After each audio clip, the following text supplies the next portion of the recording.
Hello అండి. మనం ఒక మీటర్ క్లాత్ తీసుకుని ఒక 5 ఇయర్స్ బేబీకి ఫ్రాక్ అనేది ఎలా స్టిచ్ చేయాలో ఈ వీడియోలో చూద్దాం.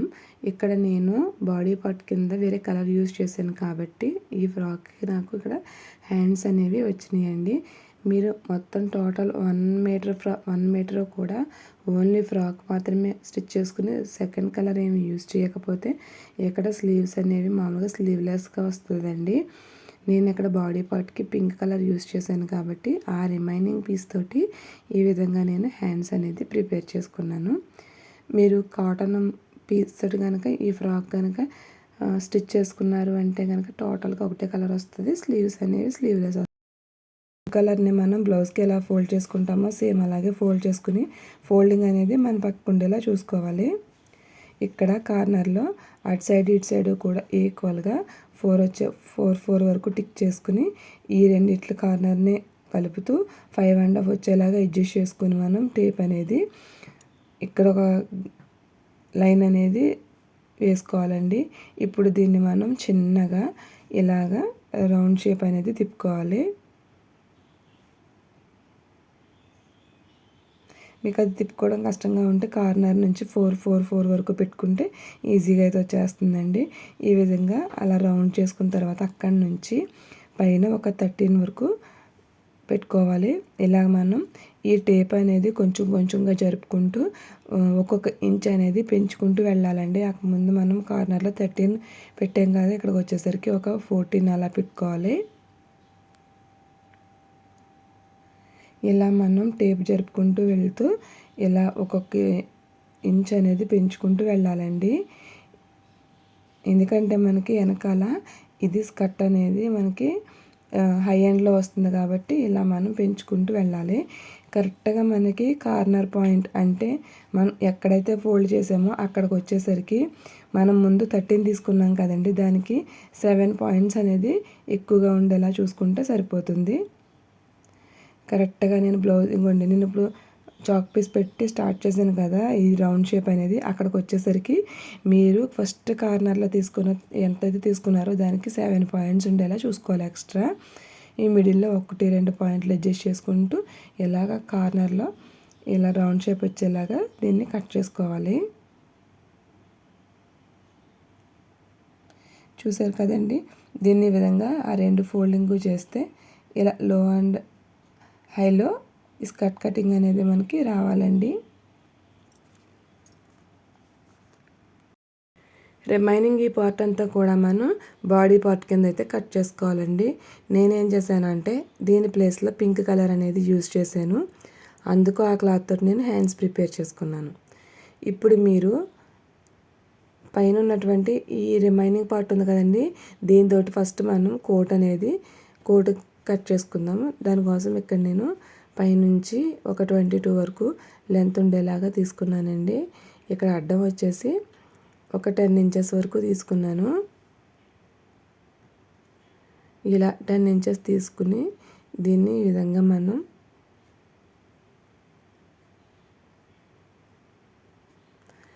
కొంచెం కట్ చేసుకోవాలండి. ఇలా కార్నర్స్లో ఈ రిమైనింగ్ పీస్ ఉంది కదా పైన, దానికి కనెక్ట్ అయ్యే వరకు ఇలా కొంచెం రౌండ్ షేప్ తిప్పుకుని ఇలాగా కట్ చేసుకోవాలి. ఇక్కడ చిన్నగా కార్నర్లో ఒక 2 ఇంచెస్ వరకు టిక్ చేసుకుని అక్కడి నుంచి కూడా చిన్నగా ఒక రౌండ్ లాగా గీసుకుని మనం ఇప్పుడు ఎలా అయితే మార్క్ చేసుకున్నామో సేమ్ అదే విధంగా అయితే కట్ చేసుకోవాలండి.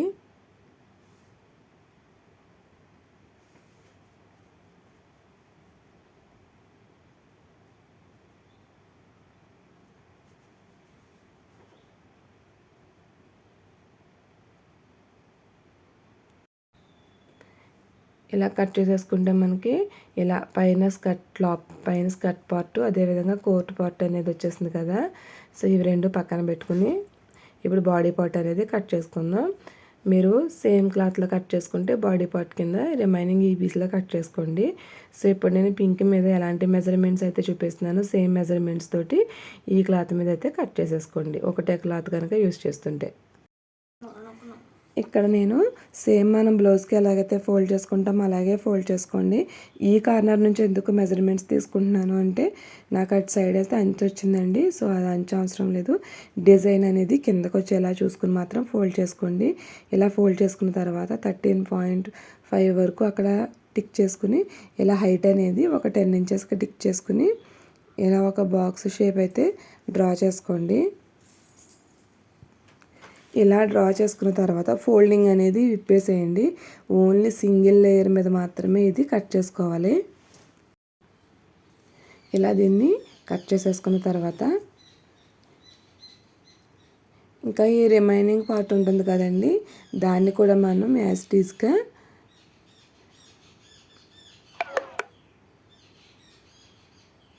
మళ్ళీ ఏ విధంగానే డబల్ లేయర్ కింద ఫోల్డ్ చేసుకోవాలి. ఇక్కడ నాకు అంచు అనేది కరెక్ట్గా లేదండి. సో నేను ఇది కరెక్ట్గా తీసేసుకుంటున్నాను.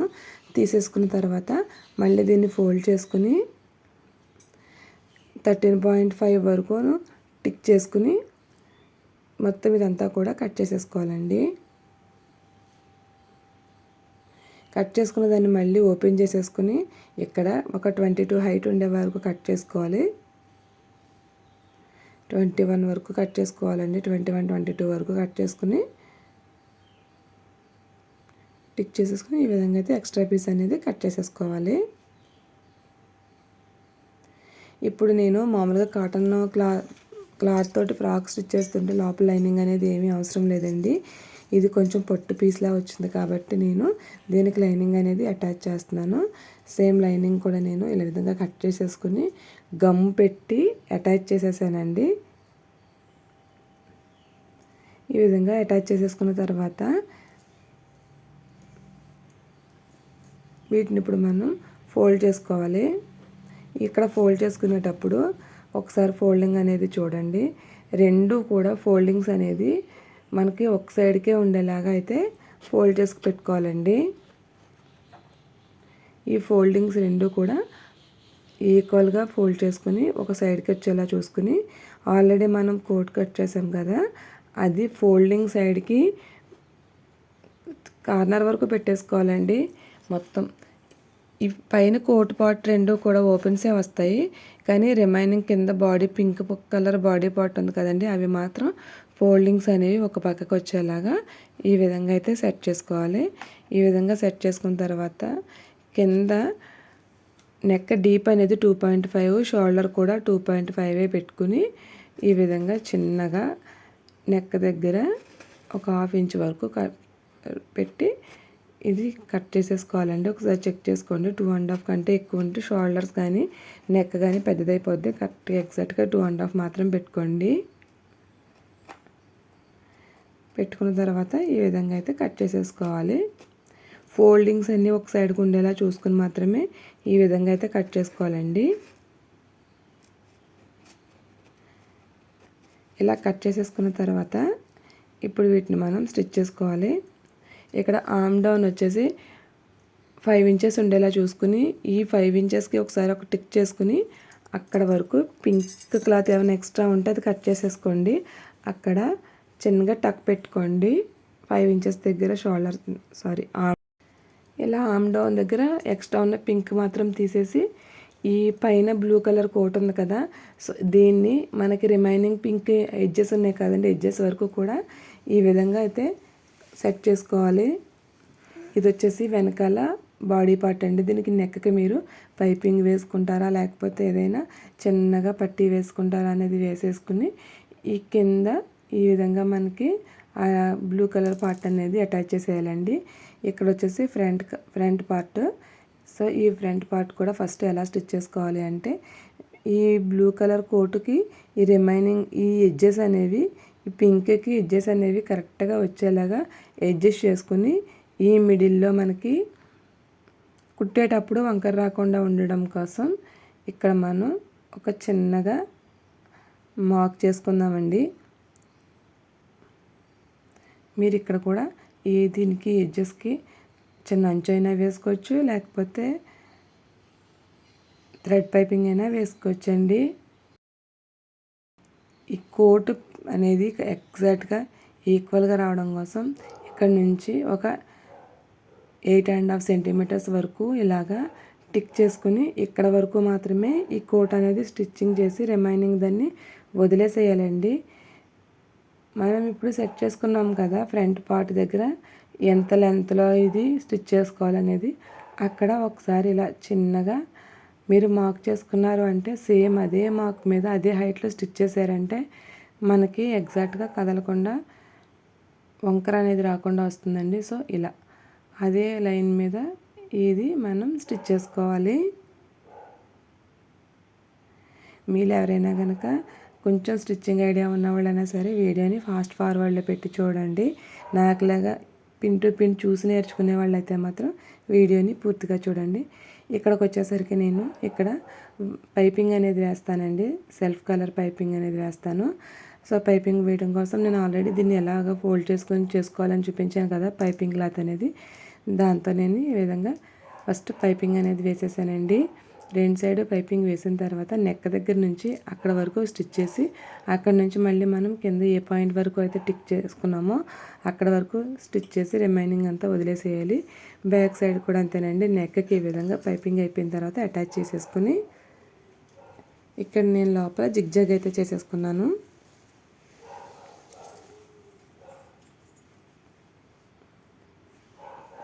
ఇక్కడ మాత్రం స్టిచ్చింగ్ చేసేటప్పుడు షోల్డర్ దగ్గర నుంచి ఆర్మ్ డౌన్ వరకు మనం అంచెస్ అనేవి ఫోల్డ్ చేసుకొని స్టిచ్ చేసేసుకోండి.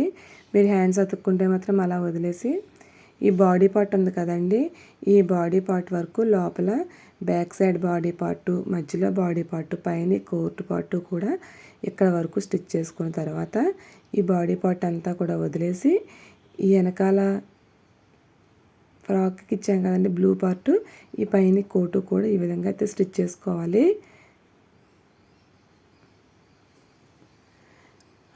అంతేనండి. అలా స్టిచ్ చేసుకుంటే మనకి ఫ్రాక్ అనేది రెడీ అయిపోతుంది. ఇక్కడ నేను ఫ్రాక్కి స్టిచ్చింగ్ అనేది చూపించలేదు కాబట్టి ఇంకొకసారి చెప్తున్నాను చూడండి. ఫస్ట్ మనం ఈ నెక్ వరకు కనుక స్టిచ్ చేసుకుని అక్కడ నుంచి ఇక్కడ మనం టిక్ చేసుకున్నాం కదా ఒక 8 సెంటీమీటర్స్ వరకు, ఇక్కడ వరకు ఒక స్టిచ్చింగ్ అనేది వేసుకోవాలండి. ఇలాగే రెండు సైడ్లో కూడా అటాచ్ చేసేసుకున్న తర్వాత వెనకాల బాడీ పార్ట్ కూడా సేమ్ నెక్కి వచ్చేసి పైపింగ్ అనేది వేసేసుకుని ఈ బాడీ పార్ట్ కూడా అటాచ్ చేసేసుకోవాలి. ఈ రెండు ఇలా అటాచ్ చేసుకున్న తర్వాత ఫ్రంట్ పార్ట్ అదేవిధంగా బ్యాక్ పార్ట్ షోల్డర్స్ అనేవి అటాచ్ చేసేసుకోవాలండి. ఈ విధంగా షోల్డర్స్ అటాచ్ చేసుకున్న తర్వాత నేను ఇక్కడ హ్యాండ్స్ వేసాను కాబట్టి హ్యాండ్స్ దగ్గర నేను చిన్నగా కుట్టు అనేది వేసుకోలేదండి. మీరు హ్యాండ్స్ వేయకపోతే కనుక ఇక్కడ ఈ హ్యాండ్స్ దగ్గర మనం ఎంతవరకు అయితే ఆర్మ్ డౌన్ తీసుకున్నామో అక్కడ వరకు కూడా మడత పెట్టి చిన్నగా కుట్టు అనేది వేసేసుకున్న తర్వాత ఇప్పుడు మొత్తం మనం ఈ బాడీ పార్ట్ అంతా కూడా అటాచ్ చేసుకోవాలి. నేను ఆల్రెడీ చూపించాను కదండి. ఇక్కడ మళ్ళీ ఇంకొకసారి చెప్తున్నాను. ఇక్కడ వరకు లోపలికి మడత తీసుకొని స్టిచ్ అనేది వేసుకున్న తర్వాత హ్యాండ్స్కి ఇక్కడ నుంచి మనం బాడీ పార్ట్ అయితే ఎంతవరకు అయితే ఇచ్చామో అంతవరకు వెనక సైడ్ బ్యాక్ పార్టు, పైన కోటు, ఆ మిడిల్లో ఉన్నటువంటి ఫ్రంట్ పార్టు ఇవన్నీ కూడా మూడు కూడా కలిపి ఇక్కడ వరకు అనేది స్టిచ్ చేసుకోవాలండి. ఇక్కడ వరకు స్టిచ్ చేసుకున్న తర్వాత ఈ లోపల మనకి ఫ్రంట్ సైడ్ వచ్చినటువంటి బాడీ పార్ట్ ఉంది కదండి, సో దాన్ని ఇక్కడ నుంచి మనం వదిలేసేయాలి. వదిలేసి ఈ బ్యాక్ సైడ్ వచ్చినటువంటి బ్లూ కలర్ పార్టును పైన కోట్ పార్ట్ ఉంది కదండి దాన్ని మాత్రమే ఎడ్జెస్ వరకు కూడా స్టిచ్ చేసుకుంటూ రావాలి. ఇలా స్టిచ్ చేసుకుంటూ వచ్చిన తర్వాత సేమ్ అటు సైడ్ కూడా అంతేనండి. ఈ లోపల ఈ బాడీ పార్ట్ వరకు మాత్రమే స్టిచ్చింగ్ వేసి అక్కడ నుంచి ఈ పింక్ పార్ట్ అనేది వదిలేసి పైన ఉన్నటువంటి కోట్ పార్టు, ఆ కింద పార్ట్ మొత్తం ఈ రెండు కూడా స్టిచ్ చేసుకుంటూ రావాలి. ఇలా వచ్చిన తర్వాత మనకి లోపలి పింక్ పార్ట్ ఉంది కదండి దానికి కూడా ఈ అంచు అనేది మడత పెట్టుకుని ఒకసారి స్టిచ్ అనేది వేసేసుకోవాలి. ఇలా స్టిచ్ అంతా వేసేసుకున్న తర్వాత రెండు సైడ్ కూడా వేసుకోవాలండి. అలా వేసుకుంటే మనకి బాడీ పార్ట్ అనేది అలా వస్తుంది. ఈ పైన ఈ కోట్ని ఇలాగ పెట్టేసుకుని మీరు ఈ కోటు అంచు దగ్గర నుంచి మొత్తం రౌండ్ వరకు కూడా ఇక్కడ నుంచి మీరు ఎక్కడ వరకు అయితే అతికి వేసారో అక్కడ వరకు మామూలు మిషన్ కుట్టు అనేది వేసుకుని నేను ఈ బ్యాక్ సైడ్ వచ్చేసి కొంచెం పట్టు క్లాత్లా వచ్చిందండి, కొంచెం ఫ్యాన్సీ పట్టులా వచ్చింది కదా, అందుకని నేను పీకో చేశాను. మీరు కాటన్ అయితే కనుక జస్ట్ మామూలుగా అంచు అనేది కుట్టేసుకుంటే సరిపోతుందండి. ఇక్కడ వచ్చేసి నేను హ్యాండ్స్ అనేది వేసాను. ఇది 1 మీటర్ క్లాత్ మాత్రమే చెప్పాను కాబట్టి మామూలుగా ఇలా హ్యాండ్స్ లేకుండా స్టిచ్ చేసేసుకుంటే అయిపోతుందండి. మీరు ఇలా 2 పీసెస్ కింద యూజ్ చేసుకుంటే ఇలా మీరు రిమైనింగ్ క్లాత్ తోటి 2 లేయర్స్ కింద చాలా పర్ఫెక్ట్గా ఈ హ్యాండ్స్ అనేది అటాచ్ చేసుకోవచ్చు. ఒకసారి నేను ఈ హ్యాండ్స్ కటింగ్ అనేది ఎలా కట్ చేయాలి, బేబీ ఫ్రాక్కి ఎంత తీసుకోవాలి, ఎలా కట్ చేయాలి, తక్కువ క్లాత్ తోటి మనం ఇలా ఎలా స్టిచ్ చేసుకోవాలి అనేది నెక్స్ట్ ఒక వీడియోలో చూపిస్తానండి. ఇంతవరకు నేను అర్థమైందని అనుకున్నాను. వీడియో నచ్చితే